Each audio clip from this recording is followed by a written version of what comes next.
नमस्कार मित्रांनो, या मालिकेच्या आजच्या भागामध्ये असं बघायला मिळतं की इकडे आरुष जो आबाजवळ उभा असतो तेव्हा इकडे पर्णिका लगेच आरुषचा हात पकडते आणि बोलते की आपलं काय ठरलं होतं. आणि तेव्हा इकडे ही पर्णिका जी आहे ती लगेच आरुषला आपल्याजवळ घेऊन जाते. तेव्हा इकडे आरुष बोलतो की चल आबा, पटकन आपण पाणीपुरी पार्टीचा एन्जॉय जो आहे तो घेऊयात. अगं, पाणीपुरीचं पाणी जे आहे ते आटून जाईल. तेव्हा इकडे पर्णिका लगेच बोलते की मग तर नुसत्या पुऱ्याच खावा लागतील बरं का. तेव्हा इकडे काकी बोलतात की पर्णिका, तुलाही आमच्या आरुषसारखं बोलायला जमतं बरं का, असं म्हणत काकी हसत असतात. तेव्हा इकडे ही पर्णिका लगेच आता आबासमोर बोलते की सर, तुम्ही मला एक सांगा की आबा मॅडमला नेमकं पाणीपुरी कशी आवडते. आणि ती पाणीपुरी आता एक प्लेट जी आहे, डिश जी आहे ती तयार करून ह्या आबासमोर ठेवते. तेव्हा इकडे आरुष जो आहे तो आबाकडे बघत असतो. स्वतः अगोदर आरुष जो आहे तो टेस्ट करून बघत असतो आणि लगेच बोलतो की पाणीपुरी खूप मस्त आहे. आबाला अशी पाणीपुरी नाही आवडत. तर पर्णिका विचारते की मग कशी आवडते. तेव्हा इकडे आरुष बोलतो की आबाला तिखट पाणीपुरी लागते. आता आबाही समोर बसलेली असते, तिला थोडंसं हसू येतं. त्यावर पर्णिका बोलते की बरं मग तिखट बनवते.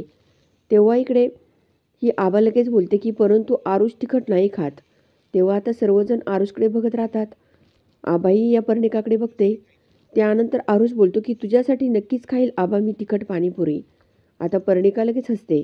त्यानंतर इकडे पर्णिका जी आहे ती पुन्हा त्या पाणीपुरीमध्ये थोडंसं तिखट जे आहे ते जास्त टाकून दुसरी पाणीपुरी बनवत असते. पुन्हा ती आरुषला टेस्ट करण्यासाठी देते. तर आरुष पुन्हा ती पाणीपुरी जी आहे ती टेस्ट करत असतो आणि लगेच या सर्वांसमोर बोलतो की आता एकदम छान बनवली बरं का, अगदी आबाला जशी लागते तशी. असं हा आरुष सर्वांसमोर बोलत असतो. त्यानंतर इकडे आरुष लगेच बोलतो की एकदम मस्त लागते बरं का तिखट पाणीपुरी. तेव्हा आबाची आई ती हसत असते. दुसरीकडे आता ही कनक दत्ता जी आहे ती इकडे त्यानंतर इकडे या आबाच्या घरामध्ये ही कनकदत्ता आलेली असते आणि कनकदत्ता लगेच बोलते की आता माझ्याकडे खूप वेळ आहे. नेमकं वालावरच्या घरामधून या आबाने आणलं तरी काय, ते मला शोधायला माझ्याकडे पुरेसा वेळ आहे.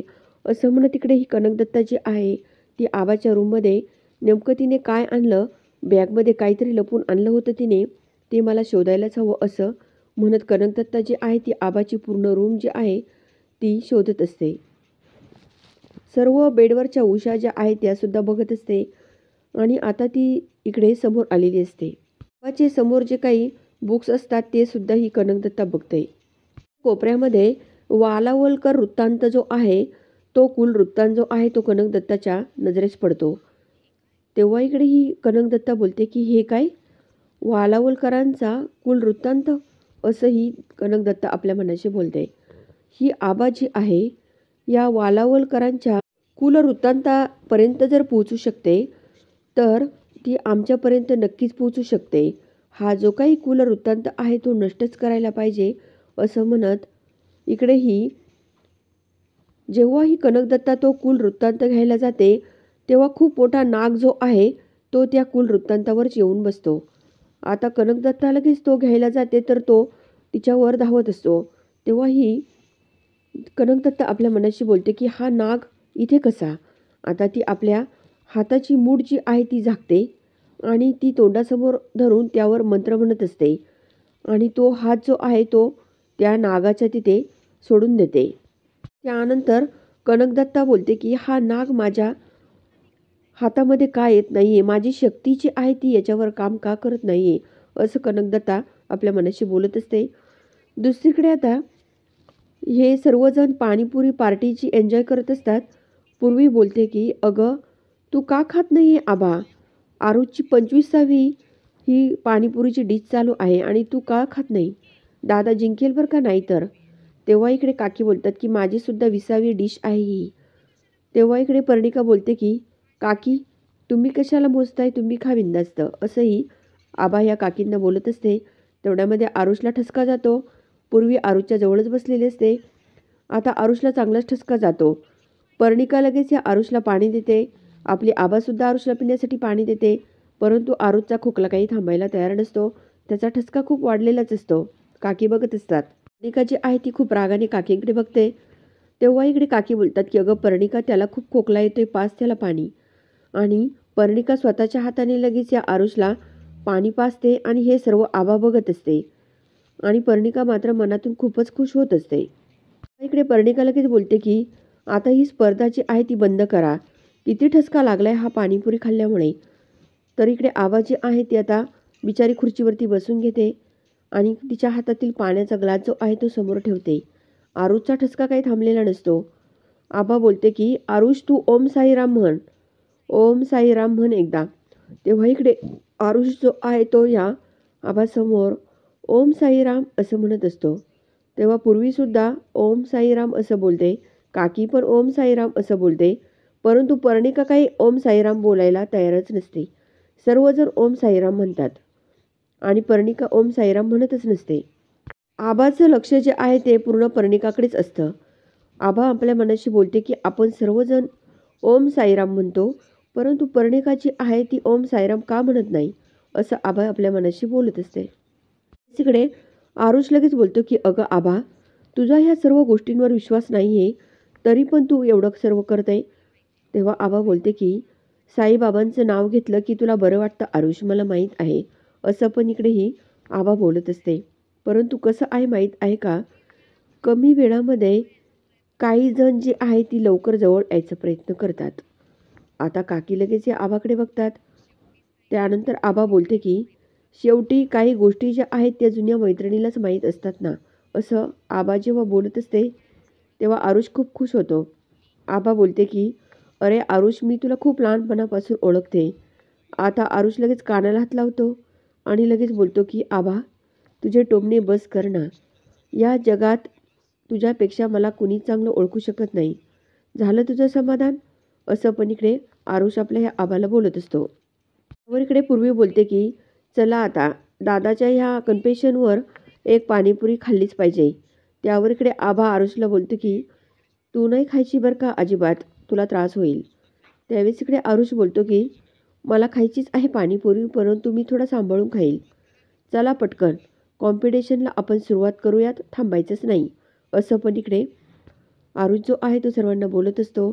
दुसरीकडे ही कनकदत्ता जी आहे ती या आबाच्या घरातून बाहेर येते.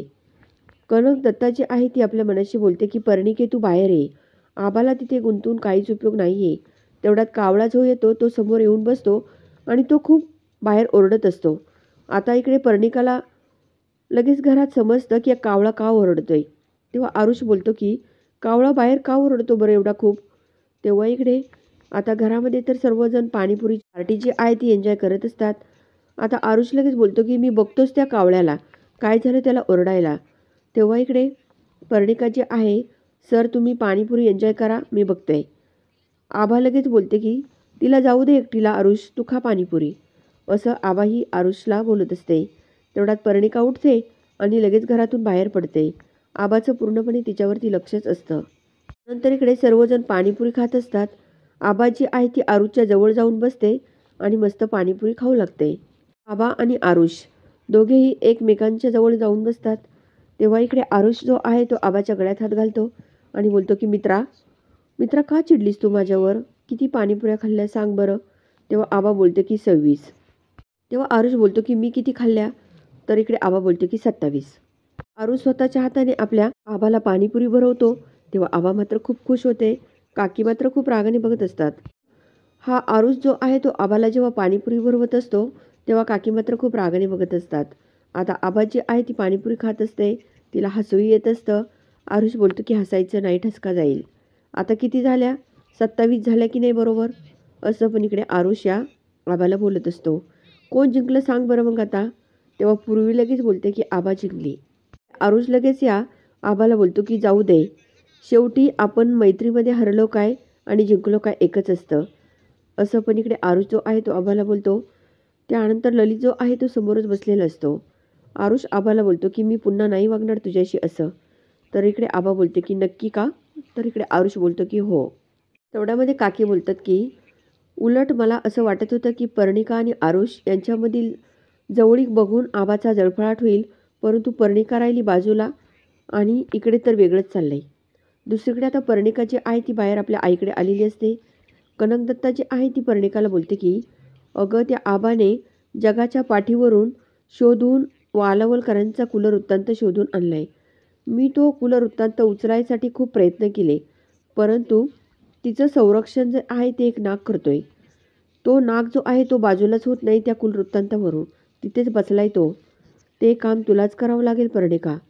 तो कूलर वृत्तांत जो आहे तो तुलाच मिळवावं लागेल. कारण वृत्तांत जो आहे ती आपली शेवटची नांदी आहे, असं कनकदत्ता ही पर्णिकाला सांगते. ही पर्णिका जी आहे ती आबाच्या रूमकडे बघत असते आणि कनकदत्ता ही आपल्या मुलीकडे बघत असते. पर्णिका लगेच मागचा पुढचा विचार न करता आबाच्या घरात डायरेक्ट एंट्री करते आणि खरोखर तो नाग जो आहे तो कूलर वृत्तांतावर बसलेला असतो. आता आबा तो नाग बघते तर तो असा वर फणी करून बसलेला असतो. आबा त्याच्याकडे खूप रागाने बघत असते. इकडे पर्णिका जी आहे ती बोलते की हा तर वालावलकरांचा कूलर वृत्तांत आणि तू राखणदार होऊन बसला काय रे इथे? माझा डाव उद्ध्वस्त करू बघणारी जी काही वस्तू आहे ती कधीच मी अस्तित्वात ठेवत नाही आहे, असं ही पर्णिका बोलत असते. तर पर्णिका जी आहे ती आपल्या हाताची मूठ जी आहे ती घट्ट आवळते आणि आपले डोळे जे आहे ते थोडेसे चेंज करते आणि हातामध्ये तिच्या एक अंगठी असते आणि काहीतरी आता एक खूप मोठा चमत्कार होऊन जो काही नाग आहे तो लगेच त्या कूलर वृत्तांतावरून साईडला निघून जातो. आता इकडे ही पर्णिका खूपच मोठ्याने हसत असते. पर्णिका लगेच बोलते की गेला की नाही नाग निघून मग, असं म्हणत ही पर्णिका आता खूपच मोठ्याने हसत असते. त्या कूल वृत्तांतामधील जी काही पाने आहे ती पानं सर्व रूममध्ये पडलेली असतात. इकडे आरू जो आहे तो आबाला बोलतो की काय मग पाणीपुरी आवडली की नाही? तेव्हा आबा बोलते की तू बनवली होती का रे? तेव्हा इकडे आरुष बोलतो की अगं तुझ्यासाठी स्पेशल बनवली होती मी पाणीपुरी, असं आरुष या आबाला बोलत असतो. नंतर आरुष बोलतो की अगं पुऱ्या कशा होत्या? तुझ्या गालासारख्या फुगलेल्या पुऱ्या होत्या पाणीपुरीमध्ये, असं पण आरुष या आबाला बोलत असतो. पर्णिका जी आहे ती या आरुषला गुड नाईट असं बोलते. इकडे आता आबा जी आहे ते घरात येते आणि आपल्या मनाशी बोलते की नेमकं आरुषच्या मनात काय असेल पर्णिकाच्या बाबतीत तो मला उद्या सांगेल. परंतु पर्णिकाबद्दल जे काही माझ्या मनात संशय आहे तो खरा असेल का? त्याची शहानिशा जी आहे ती मला लवकरात लवकर करावी लागेल, असं ही पर्णिका बोलत असते. आता ह्या आबाच्या घरामध्ये आबा जेव्हा येते तर जो काही कूलर वृत्तांत आहे तो सर्व इकडे तिकडे जी काही पानं असतात त्यामधील इकडे तिकडे पडलेले असतात आणि हे सर्व बघून आबा खूप घाबरते आणि ती बोलते की हे सर्व कुणी केलंय, असं आबाही बोलत असते. आबा जी आहे ती लगेच इकडे जोरजोरामध्ये आप्पांच्या घरी पळत येते आणि आप्पा आप्पा असं बोलत असते. मी सत्याच्या खूप जवळ पोचले होते आणि हा कुल वृत्तांत जो आहे तो तर इथे कुणी फाडून फाडून टाकला, असं पण ही आबा बोलत असते. या आबाला कोपऱ्यामध्ये 0 चौकात भट्टी लेनला येऊन भेट असं जे काही लिहिलेलं असतं ते दिसतं आणि आबा ते वाचते. आहे ती इकडे आप्पांना भेटण्यासाठी त्या चौकात निघालेली असते. चौकात येते आणि ही आप्पा असं म्हणते, परंतु मित्रांनो आप्पांना तिथे आप्पांचा कुणीतरी खून केलेला असतो. जेव्हा आता ही आपली आबा त्या आप्पांना भेटण्यासाठी तिथे येते तेव्हा आप्पा खूप काही रक्ताच्या थारोळ्यात पडलेले असतात आणि पर्णिका तेव्हा खूप मोठमोठ्याने हसत असते. आता ही आबा जी आहे ती आरुषला कॉल करून तिथे बोलावून घेते आणि ती आरुषसुद्धा तिथे जातो. तेव्हा आबा बोलते की हे सर्व कुणी केलंय त्याचा शोध मी लावणार म्हणजे लावणार. बघा मित्रांनो ह्या आप्पांचा सुद्धा खून झालाय. दुसरीकडे पर्णिका तर खूप मोठमोठ्याने हसते. आता इकडे ही आबा जी आहे आप्पांचा खून नेमकं कुणी केलाय त्याचा शोध घेणार का हे बघण्यासाठी चॅनलला जरूर सबस्क्राईब करा, लाईक करा आणि व्हिडिओ बघितल्यामुळे अगदी मनापासून धन्यवाद.